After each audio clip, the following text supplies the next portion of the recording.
Hello, BookTube. I went to the Brattle Bookshop again.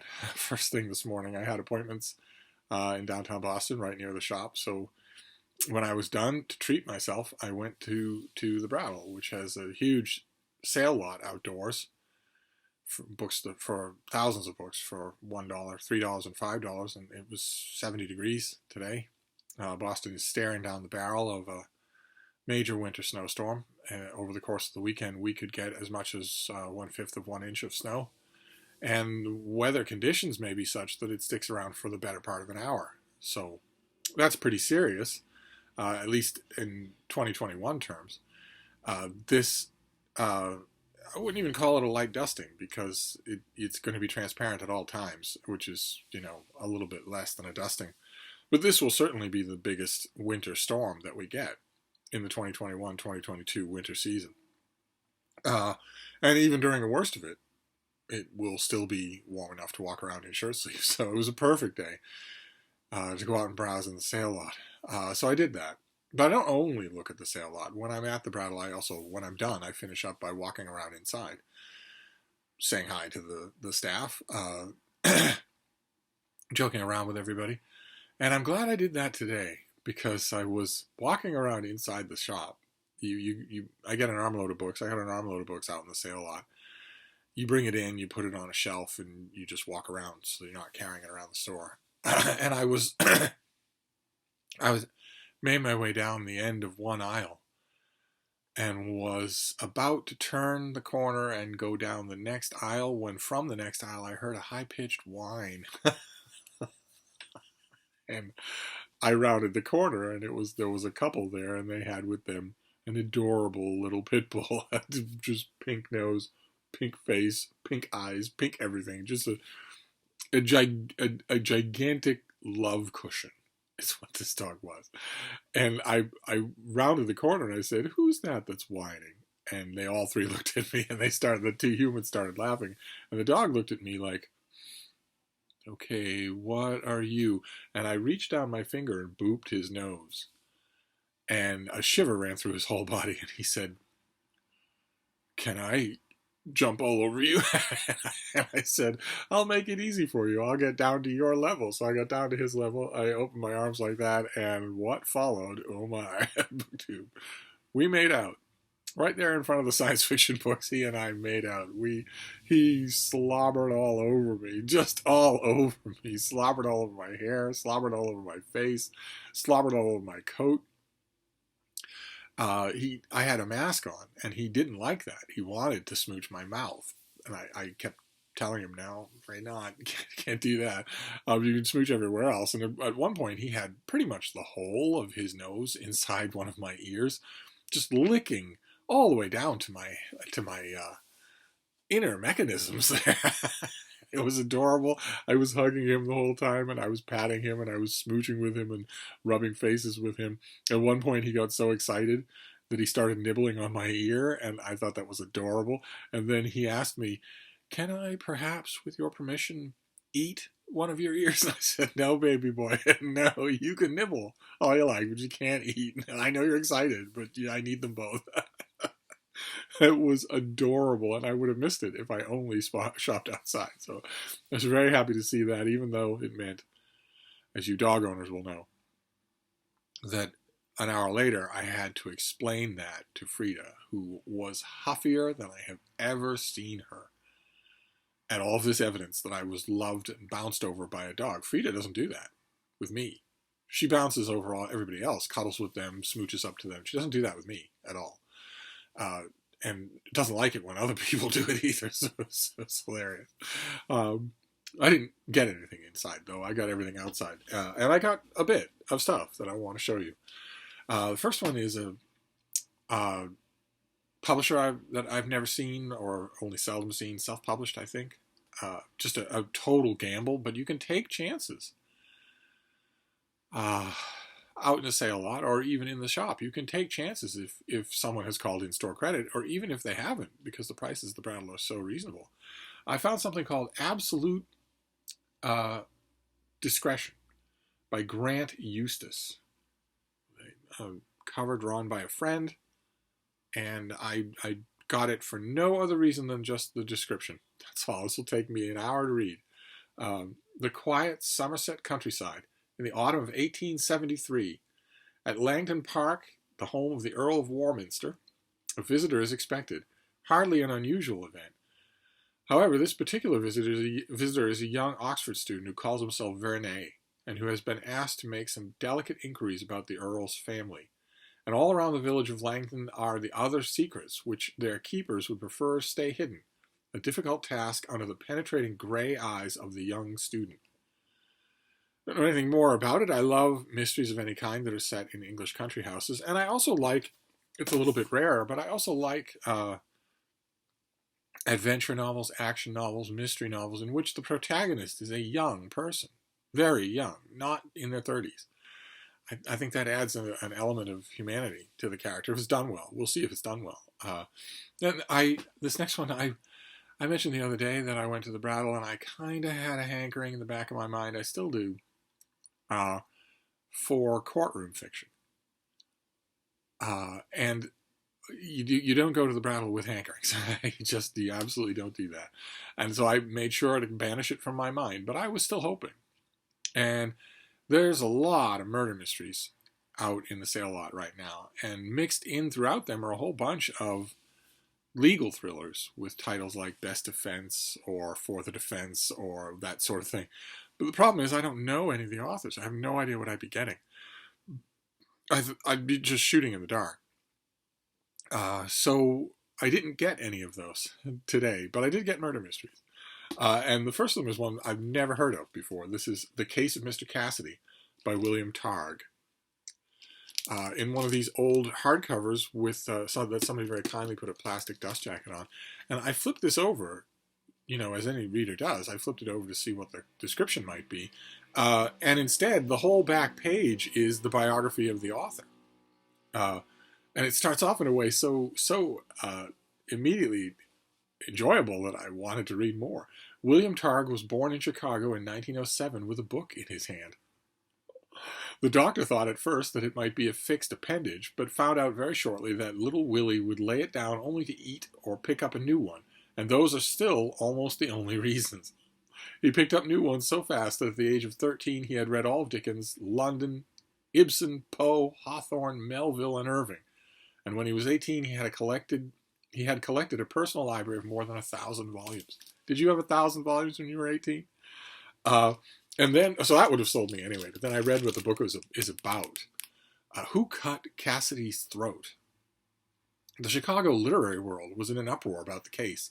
Cassidy was a book collector, and a copy of the priceless first edition Tamerlane was one of the clues to the gruesome crime.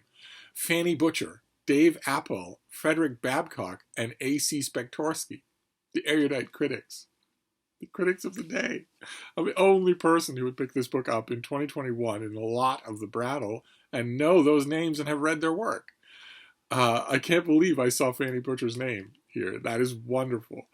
I hope she's a character in the book. The erudite critics discussed it. Hugh Morris almost bumped into Somerset Maugham, Christopher Morley, and Vincent Starrett on the stairs of the Argus bookshop. So deep in thought was he over the puzzling aspects of this mysterious case. B.D. Zevin and Bennett Cerf, the publishers, were talking over cocktails at Ricardo's. What were they buzzing about? Was it Who Killed Cassidy? So it sounds like a deeply literary story of the time. This came out during World War II, I think. Is that right? The paper feels right. Yeah, 1944. Again, a total shot in the dark. We shall see. Next one, not a shot in the dark. I've read this many times and love it. I've never seen this hardcover before, and I don't have any of the others. I have the whole series in ebook, but I don't have any other books. I don't want any others. The first one will be just fine. This is Silver Pigs, Lindsay Davis's debut. The first in what became a long-running series of ancient Roman detective novels starring Marcus Didius Falco. Set in AD 70, Rome has just recovered from massive upheaval in the so-called Year of the Four Emperors. And Falco is a great character. He's kind of very much anachronistic, very much a Sam Spade type character. This is not a historical novel that tries in any way to imitate supposed diction or rhetoric of the time. Instead, it's intensely 20th century and intensely good. These are intensely enjoyable stuff. And somebody, again, put one of these plastic library dust jackets on this thing, and I don't have any of them in book form. I don't want Silver Pigs was the first book in the Falco series, and I don't want all the others. Every once in a while, one would strike my fancy. Ode to a Banker, I think, is pretty good. But usually, it's been my experience. I don't know if you other mystery aficionados feel this way.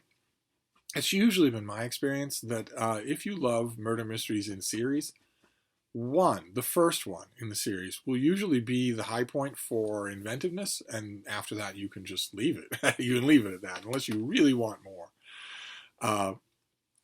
Certainly, there's a dissertation out there to be written on the stylistic difference between the first book in a murder mystery series and all the books that follow it. I was thinking about that just yesterday because I got a whole bunch of A.Z. Mayo murder mysteries set on old-time 1940s Cape Cod. And trying to think about what the first of those books seems like as opposed to all the others. Or the first Judge Dee mystery. Or Crocodile on the Sandbank, the first Amelia Peabody mystery. Or A Rare Benedictine, or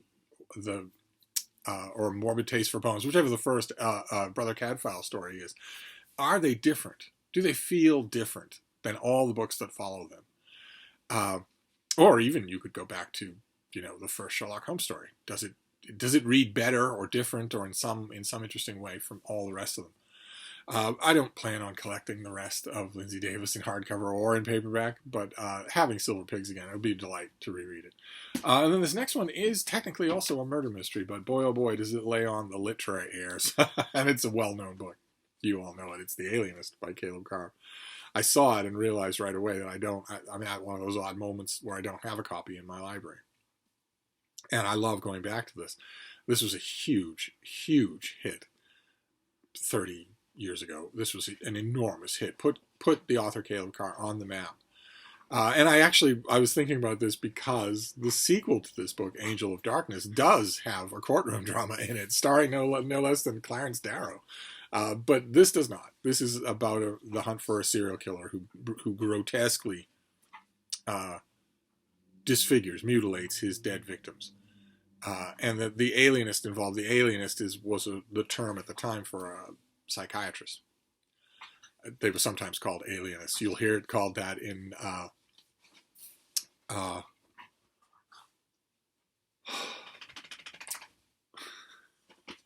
the bean is distracting me. His Girl Friday is a great Cary Grant, Rosalind Russell movie. His Girl Friday is the name of it. And they call in a shrink in the course of the high profile murder trial that's involved in that story. They call in a shrink named Egelhofer. So he's eventually shot right between the classified ads. but at one point he's referred to as an alienist in the course of that movie. So it was a term that hung on for a while. But this takes place at the very end of the 19th century. This serial killer is stalking the Lower East Side at the very end of the 19th century. And the alienist involved is Dr. Chrysler. He's the psychiatrist who's brought on board to try and figure out what this person is, what the killer wants, and therefore maybe how to stop the killer. And Chrysler assembles a great team of unconventional sleuths and specialists, and they are all aided by the police commissioner of New York City, Theodore Roosevelt. And it's a terrific story. It completely botches its ending. Completely. I mean, dramatically, even by modern standards, it completely botches its ending. But when I was selling this, I used to sell the dickens out of this book, and I only had a handful of customers that I knew cared about the craft of an ending. And to them, I would have to say, well, you're going to love the period detail. This is terrific historical fiction, but the ending's going to make you pull your hair out. And then the sequel came along. It's a third longer than this. It's even more pretentious than this. It's very enjoyable. And I thought, well, surely a number of people have already told Caleb Carr that he muffed the ending of The Alienist and that he won't do it again with The Angel of Darkness. And he does. He does. The ending of The Angel of Darkness is muffed even worse than the ending of The Alienist. But even though this doesn't have a courtroom trial, I got it anyway. It is, as you can see, cocked. Fortunately, I have a great deal of experience uncocking the works of young men, so I will uncock the work. Then this next one also has a library dust jacket, a library plastic dust jacket. This is a little museum handbook of the work of John Singleton Copley. With this plastic covering on there, it'll make this last on the shelf. This is just an overview. Copley is a famous painter. Was born in Boston. There's Watson and the Shark. I would bore the pants off you if we went to the Museum of Fine Arts here in Boston and we looked at the Copleys. He's a great painter. He's absolutely fantastic. He's been the subject of a couple of great biographies. He was born in Boston and of Irish parents who came over from County Clare and Limerick and whatnot, and immediately started to show talent. I mean, he immediately did. It was a thing that was prized at the time, and he gained more and more notoriety, more and more high-profile candidates are customers. And then he left. And he left America in 1774. He left America before the full-blown revolution erupted. Settled in England and made a career of it there in England. So he never came back to America. But I love his work, and I love having a handy little volume of his work. This next one is not going to be the start of a trend. It absolutely is not. One of you sent me this thing, the Folio Society Dracula. One of you sent me that in a flagrant violation of rule number 1, which is don't send me a book. And I was incredibly grateful, but I was also incredibly nervous because I'm hard on my books.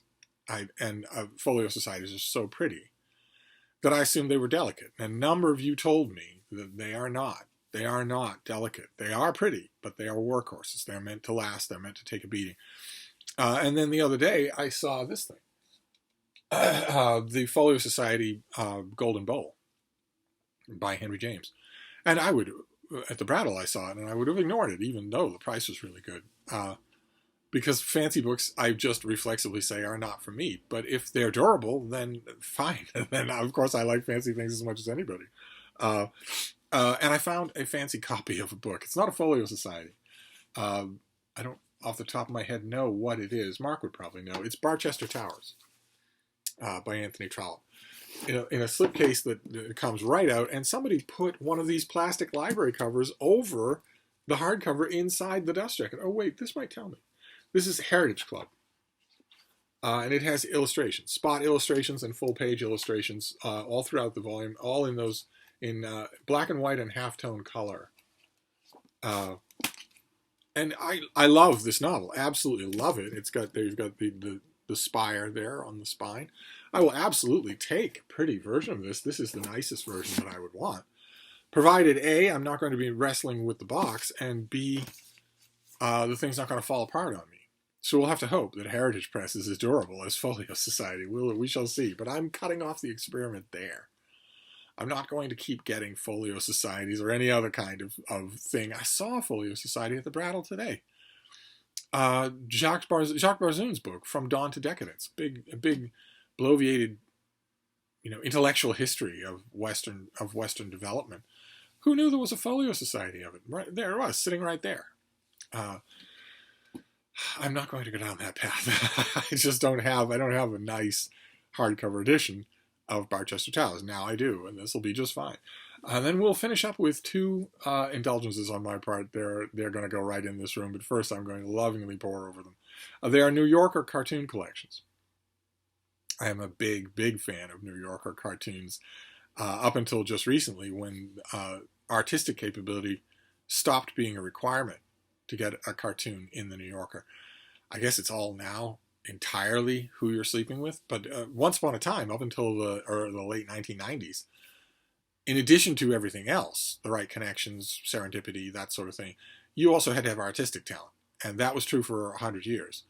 And I myself think that New Yorker cartoons constitute a pre-emoji system of emojis, an amazingly complex language on their own. I studied them in great unhealthy depth. And I found 2 today that I didn't already have. One is the New Yorker War album, which came out in 1942, in perfect condition. It still shines with a reflection. And it's all just cartoons that came out during the war. Helen Hokinson, who's my favorite New Yorker cartoonist, is all through this thing. Here we have two of her society matrons talking to each other, and the caption is, "It makes me so mad when I think how long I've been patient with India." She has a lot in here. There's another one that made me chuckle on the subway. I wonder if I can find it real quick. The problem with, here's a good one by Peter Arno. It's two guys in the middle of the desert. Their platoon has marched on without them, but these two have stopped. One is looking into the eye of the other, and the caption is, "It feels like it might be a grain of sand." There was the problem here with a book like this. The problem you're just going to have to expect is the fairly grotesque racial caricatures of especially Japanese. It's just the way that it was done in American cartoons and propaganda of all kinds. No, I'm not going to be able to find it, but it's full. This thing is full of great cartoons, and I don't have this particular collection, so that's fantastic. And the same thing with this other one. This is just the New Yorker album for 1942. So they came out in the same year. The difference being that this will have it'll have a lot of those war cartoons, but it'll have a lot of other things too. It'll have the usual blend of New Yorker cartoons: two birds talking to each other, two people on stranded on a desert island, a mother with a carriage full of babies. Insert caption here. It will have all of those. So it was terrific to find not one but two old New Yorker cartoon collections, and obviously they had been supporting some weight once upon a time in their lives. They will not do that now. They will be up straight on the bookshelf with all of my other New Yorker cartoon collections, all of which are in this room. So there you go. That was the Brattle. Two New Yorker cartoon collections, both from 1942. A fancy edition of Barchester Towers, but is not going to be the start of a trend. A little museum catalog of John Singleton Copley's work. I'm still waiting to find at the Brattle a nice big full color hardcover of all of his work. Because not all the paintings in here will be in full color, and I would like that. And I'm sure that has happened, so I just have to wait and see. Then The Alienist, it can stand a little bit of reinforcing and some uncocking, and a reread. Then Silver Pigs by Lindsay Davis, a Marcus Didius Falco novel. Terrific series if you haven't tried it and you like murder mysteries. The Case of Mr. Cassidy by William Targ. Never heard of this before. Can't wait to try it. And finally, Absolute Discretion by Grant Eustace, who I've never heard of before. Don't know from Adam. Probably the book was self-published or subsidy published, a small publisher of some kind, but it was free. These things were credit, thanks to the generosity of one of you, so I didn't have to worry about it. And that is the last of the Brattle visits for this week. Okay, there'll be one next week, and then that'll be it for 2021. But I wanted to, silly as it is, I wanted to stock up a little on books before whatever weather is coming. I think this is an entirely likely chance that the projected storm misses Boston completely and nothing happens, just stays this tropical weather. But if it rains or, God forbid, snows, well, I'll have plenty to curl up with now, won't I? So I'm going to wrap this up and lay down. But I will see you soon. Thank you, BookTube.